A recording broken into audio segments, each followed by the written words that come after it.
Hello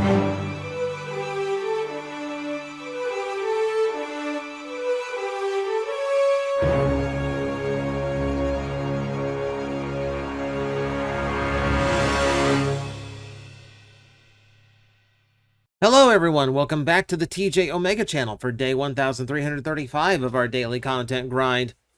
I had some news walk its way into the toy shop that kind of demanded a Toy Store Life episode because it's weird news, it's still hitting me, and I just need to get it out, we need to discuss it.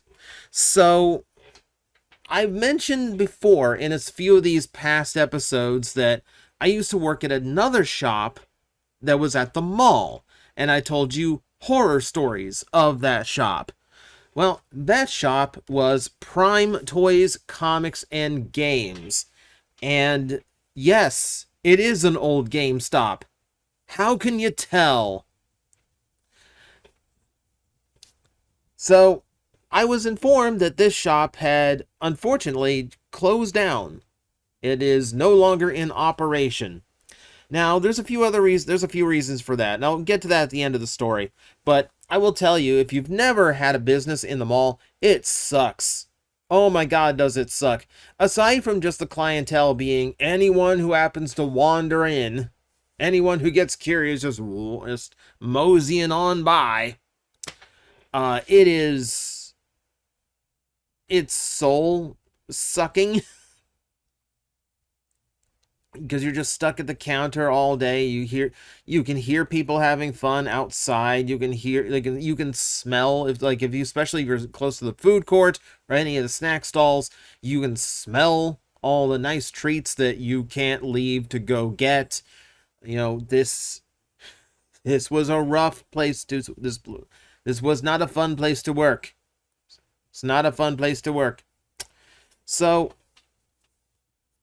yeah, I was there for a few months just to give it a hand, and then I'm out, because, frankly, it was draining, it was soul-wrenching, but at the same time, I'm bonded to this store in a weird way. Aside from the one part, it is the GameStop I used to go to as a kid, and now I assisted in rebuilding it into a toy shop. But also, stories of what could have been. So, once upon a time, we had options for what you see here in the window. And what this was at the time was an open lot in this exact same plaza. The thing was, it was a double-size unit. Now, when I'm talking about we had this option, I'm talking about literally just months into the existence of this current toy shop. Right? So, just a few months in, and we already knew a few problems the store had. You know, we would like people to have play space where, tables set up and you could come play Magic or Dungeons and Dragons. That also opens us up to events, pre-releases, etc., etc. A lot of things that we would love to have done. We just realized after a while that, with a unit this small, we really can't do a whole lot. Don't take that out of context. The double-sized unit, however, meant that we could have an entire side of the store completely dedicated to just table space. So a lot of people could come in and play whatever they wanted. And that brings in so many more customers. And that creates community. That creates community out of your store. A place where people can congregate and come when they were bored. And, like a place for friends to gather. It opens up so much. So we had this really strong thing. We have the option of moving to this double-sized unit, or instead of having the extra rent fee to have a double-sized unit, the original owner of this store also had the opportunity to open a shop at the mall. So, if you aren't aware, what the original store owner of this store does is he builds a store, builds it up for 6 months, and then sells it off, goes somewhere else and builds another store. Maybe it's an arcade, maybe it's a comic book shop, maybe it's a retro toy shop. It just basically it's whatever he has accumulated that he can fill a store with. And that's just kind of his thing, and he's been all over the US doing this. He's like a Johnny Appleseed for geeks. But the point being, his MO told him, go build a second store. I really wanted a larger store, but is what it is. And that's what Prime became. That's what Prime was. And originally, my idea was, well, Bonita Springs Toys and Games, this store, that feels like such a holdover name. It feels like there's no personality to it. Nobody liked it. And my idea was, well, if we're going to name the other store Prime, let's rename this one Prime. And that way we have two locations and it seems like, we're a bigger deal. He didn't go with that. So we ended up with the split. We ended up with the split store. We have Bonita Springs Toys and Games and Prime Toys, Comics, and Naples. And yeah, they both kind of took on their own identity, like all together, but completely separate. Like same ownership, different goals. This became weird. Also, yes, I did not choose the name, by the way. The name was chosen by the previous owner of this one, supposedly inspired by me, and he did want something of an Optimus Prime inspired logo. So that's where the window sheen for the lettering came from, the rivets, the red coloring, the hit of yellow. That's all me. That's my logo design. And I gotta tell you, there's something really ego-inflating about watching a toy shop put up a sign of a logo you designed in one of the more surreal moments of my life. So if you never heard me talk about it before, the scope of the store was very different. So it was never packed to the brim like this store always tends to be. No, instead, everything was lined across all the walls, made use of all that lovely GameStop slat wall, and just loaded it up with stuff. And there was a bigger focus on comic books there.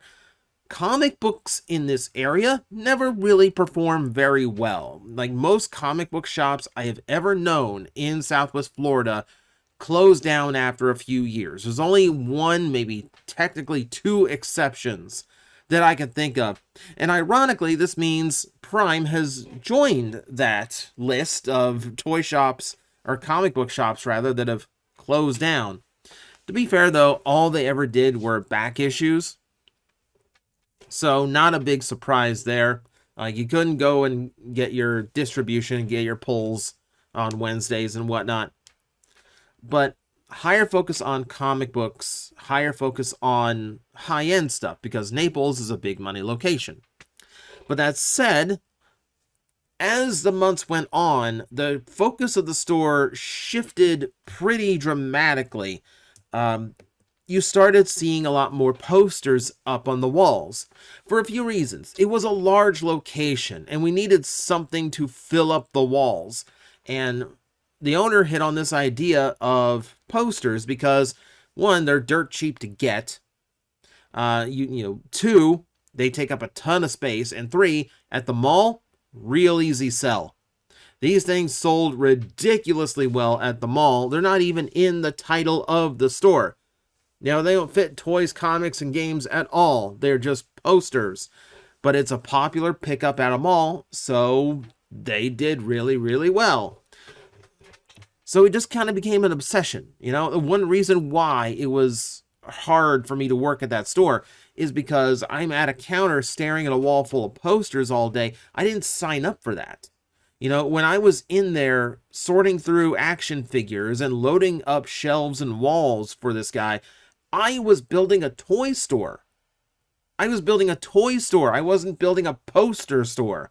But all I could see and all anyone wanted to buy all day, every day were frickin' posters. So it was thoroughly unpleasant. But you know what? We made the most of it. Look at this. Look at this nice spread. Like, look at how nice we made this. See all the counters and all that? Like, yes, the GameStop counters. And guess what? Like, that actually had a pretty big advantage to it because so many shelves, so many drawers. It was like you had so many drawers to use. A lot of them had locks on them. It was nice. Now, the original plan A, was actually to repaint everything so it didn't just look like an old GameStop. Maybe redo the flooring or something. We never got around to that because, frankly, that's expensive. See, original owner, his MO does not include spending money to make it look nice. That's just plain and simple how it goes, because he's in it to sell it off. So obviously, just like anyone with inventory, you want to get your inventory for as little as possible and have as little money into it as possible. And that's how this worked. Just because your inventory is a toy store, that doesn't necessarily mean that you have any other change from a normal business. So he needs as little money invested as possible.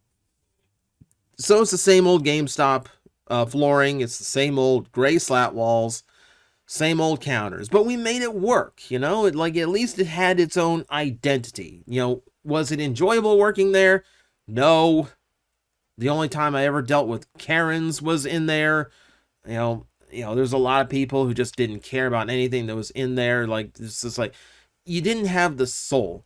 When I work here, everyone who comes in here, you kind of have to search this place out. It's not like in a plaza where, people just be wandering up and down the sidewalk and just go, oh, let's just stop in here. No, you have to go out of your way to find us. And that's how a lot of little collector shops are. And that kind of makes sure the clientele wants to be here. The people who come in here, they have an energy to them. They are geeks in one way or another. They are looking for their favorite X-Men. They are looking for the Star Wars character to complete their selection. They're after Pokemon cards, or they're buffing up their Magic deck, whatever.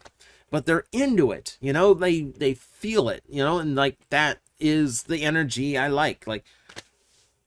I've learned that I'm more extroverted than I originally thought I was. When I'm in the right company, I am just endless energy. It's how I am at my MetroCon conventions every summer. People ask me how I get through there, even though I don't drink caffeine anymore. How do I make it through an entire convention without caffeine? People energy. It just happens. I just have it. So working at the mall where no one really wants to interact and most of the people who come in aren't really interested in the place, they were just curious, I don't get that energy. And that's what hurt me. That's where it was hard for me to work there. But that said, it was still a place I built, I was still proud. Hey, I helped build a toy store.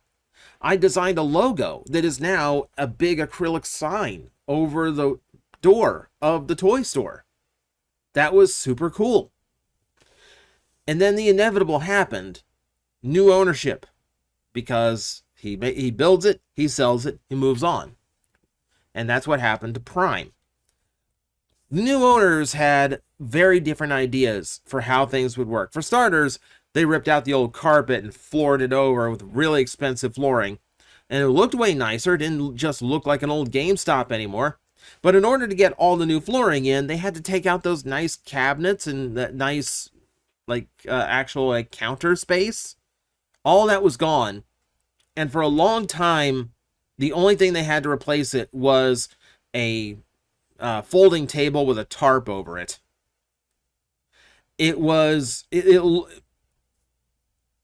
I'm sorry. It felt like I was walking into a flea market stall. You don't do that at a mall.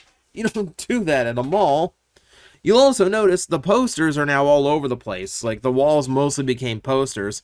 They did this thing where they tried to fill out the space too, but they tried to do it with actual stock of stuff. The toys ended up getting crammed into the farthest back corner of the store because the new owners, they don't care about toys. Not interested in the least, don't care, don't want them. So they eventually they never stocked new toys after I left. I remember going in there probably last year. Not even that. The last time I was out. No, actually it was earlier this year, because I stopped in on my way back home from a road trip just to see the place, just to see what was up. And yeah, it was a lot of this. Funko Pops all the way down the wall, but only one deep. So, like, they're trying to make it look as big and spread out as possible. And understandable, that's one way you can do it, just to kind of fill up the space. But it felt completely different. Thank God by the time I got in there earlier this year, the folding table was replaced by an actual counter and desk. So it actually had like a proper checkout spot. That was nice. But they got into a lot of graded cards, a lot of old vintage packs of things. They got into graded comic books. A lot of stuff they had was just graded. Which, of course, when you are in a high, ritzy, expensive part of town, that is exactly the kind of thing that would sell there. So that makes sense that they would get into the higher end collectibles on that side of things. But as I said, working at the mall sucks. And what you don't realize, unless you actually start a shop in a mall, is the fact that the mall is going to take 20 or to 25% of your profit every month. On top of your rental fee for the unit, they will take a portion of your sales, because that's how the mall makes money. So I can understand why, like, if interest wanes, or if it's just just not enough clientele to support that extra 25% tax on there, that's going to make it go downhill. So yes, Prime, toys, comics, and games closed down. That said, in its place, the attic is now open.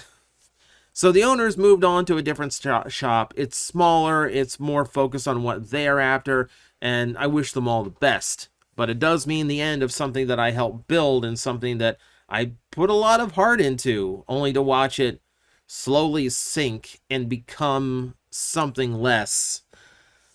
It was hard to hear about the shop after the sale, because customers would come in with a lot of just bad reports about it. Either things that I pretty much knew, like they weren't taking in toys anymore, but also just things like their trade percentage not being great, or bad experience with the people working there. And I don't blame the ownership, I don't blame the people who are running it, because they are more hands off as far as I'm aware. I think they just hired some bad people. That's just how it goes, and that's how any business works. You take in the people who happen to be available.